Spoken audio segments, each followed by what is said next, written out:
বন্ধুরা একটা শোল মাছ পেয়েছি আমরা। তো তোমরা যারা কালকের ভিডিওটা দেখেছিলে তারা জানো আজ যাব আমরা মাছ ধরতে। তো এখন সকাল 7টা বাজে, এখনও 7টা বাজেনি অবশ্য, পুরোপুরি সব মালপত্র রেডি করে নিয়েছি। এখন বেরিয়ে যাব আমরা মাছ ধরার উদ্দেশ্যে। বেরিয়ে গেছি আমরা মাছ ধরতে, বন্ধু আর আমি যাচ্ছি এখন আমরা মাছ ধরতে।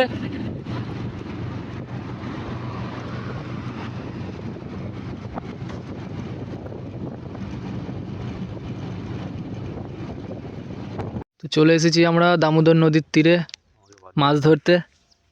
এই হলো আমাদের সব সামগ্রী, কালকে যা যা এনেছিলাম। এখানে আমাদের নিজেদের খাবারও আছে। এই যে আমার বন্ধু বসে আছে, হুইল একবার করে ফেলাও হয়ে গেছে। দেখা যাক কি রেজাল্ট হয়।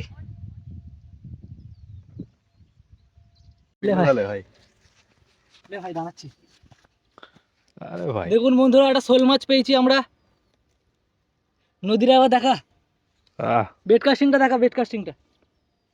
দেখুন বন্ধুরা শোল মাছ পেয়েছি। শোল মাছের সাইজটা একবার দেখুন, খালি শোল মাছের সাইজটা দেখুন একবার।